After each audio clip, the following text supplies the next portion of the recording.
আজকে এখানে মাজার ভাঙ্গা নিয়ে এবং হচ্ছে আমাদের যাদেরকে চুল কেটে দিয়েছে সেই বক্তব্য আমরা শুনেছি তাদের থেকে বিগত সময়ে। আজকেও আমরা দেখেছি তারা এই সংবাদ সম্মেলন করছে। আগামীকালকে তারা একটা ঘোষণা দিয়েছে এই মাজার বন্ধের দাবিতে সরকারের কাছে একটা আবেদন জানিয়েছেন তারা। সেই বিষয়ে আমরা তাদের থেকে জেনেছি বিভিন্ন তথ্য যে আসলে তারা করতে চাচ্ছে। সহযোগিতা প্রদান প্রসঙ্গে ডিএমপি কমিশনার রমনা জোনের একটি চিঠি আমরা দেখতে পাচ্ছি। এই বিষয়ে আপনি একটু কিছু বলেন আমাদেরকে।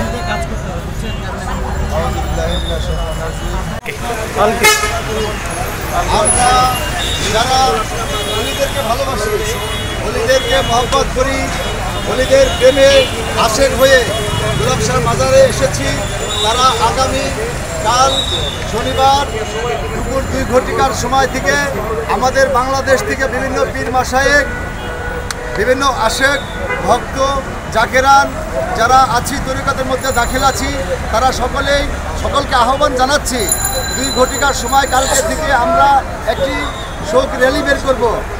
অলিদেরকে যে আক্রমণ করেছে, অত্যাচার করেছে, পাগল মাস্তানকে চুল কেটে দেওয়া হয়েছে এবং বিভিন্ন জেলার মধ্যে অপকর্ম যারা তাণ্ডব লীলা ঘটাচ্ছে, এই তাণ্ডব লীলা যদি সরকারের কাছে আমরা আহ্বান করব অতি অবিলম্বে এই তাণ্ডব লীলাকে বন্ধ করতে হবে।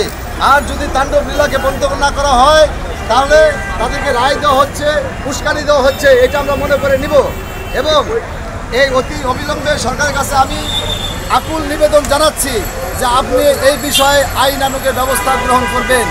এবং যারা এগুলো করছে, এগুলো ঘটাচ্ছে, এই তাণ্ডব লীলা ঘটাচ্ছে, অলিদেরকে বেজ্জতি করছে, অলিদের সাথে বেয়াদবি করছে, তাদের আমরা সাধারণ মানুষ যারা আছি আমরা কোনো রাজনীতির সাথে জড়িত না, কোনো রাজনীতি করতে চাই না, আমরা সরকার হতে চাই না, সরকারের কোনো এমপি হতে চাই না। অতএব আমরা নিরীহ মানুষ, আমরা অলিদেরকে ভালোবাসি, অলিদের মহব্বতে প্রেমে এসেছি।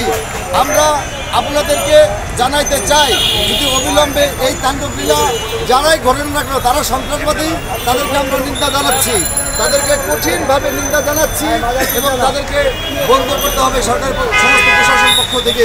আমি প্রশাসন ভাইদেরকে বলবো, army, police, BDR, BGB, RAB, NSI, তাদেরকে সাংবাদিক ভাইরা যারা আছেন মিডিয়ার পক্ষ থেকে আমাদের যে এতগুলো মাজার ভাঙিয়েছে বাংলাদেশের মধ্যে, কোনো প্রতিক্রিয়া আমরা কোনো মিডিয়ার মাধ্যমে পাচ্ছি না।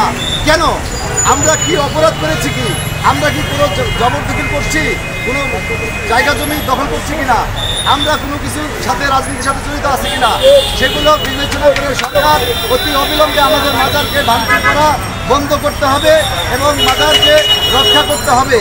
সেই সুবাদে আমি আহ্বান করছি আপনারা সকলেই বেলা 2 ঘটিকার সময় আসবেন এখানে, আমরা শোক র্যালি বের করব। ধন্যবাদ সবাইকে। আসসালামু আলাইকুম ওয়া রাহমাতুল্লাহি ওয়া বারাকাতুহু। জোরে বলেন। হযরত গোলাপ শাহ মাজার প্রাঙ্গণ হতে আমরা আগামী 14 সেপ্টেম্বর রোজ শনিবার আমরা একটি বাংলাদেশে যতগুলো মাজার ভাঙচুর করা হয়েছে তার প্রতিবাদে আমরা শোক সভার একটি র্যালি আয়োজন করেছি। সময় দুপুর 2 ঘটিকা থেকে র্যালিটা বের হবে। হযরত গোলাপ শাহ মাজার হয়ে, প্রেস ক্লাব হয়ে, শাহবাগ হয়ে, টিএসসি মোড় হয়ে, জাতীয় শহীদ মিনার হয়ে, হাইকোর্ট মাজার প্রাঙ্গণ থেকে শহীদ গোলাপ শাহ মাজারে এসে সমাপ্তি ঘোষণা করব। তারপরে মিলাদ হবে। এখানে আমরা অবস্থান করব। যদি আমাদের এই বাংলাদেশের মাজার বিভিন্ন জেলায় ভাঙচুর হচ্ছে সেটার কোনো প্রতিকার ব্যবস্থা সরকার না নেয় ততক্ষণ পর্যন্ত আমরা অবস্থান করব। এ বলে আমি আমার সংক্ষিপ্ত বক্তব্য শেষ করছি। আপনারা সবাই আহ্বান করছি, বাংলাদেশে যত তরিকতের মানুষ আছেন, আমার আশায়রান জাকেরান ভাইরা আছেন, সবাইকে আমন্ত্রণ জানাচ্ছি। কালকে বেলা 2 ঘটিকার সময় আপনারা উপস্থিত থাকবেন গোলাপ শাহ মাজার প্রাঙ্গণে। ধন্যবাদ সকলকে। আসসালামু আলাইকুম। সবাইকে ধন্যবাদ বিষয়টি জানার জন্য।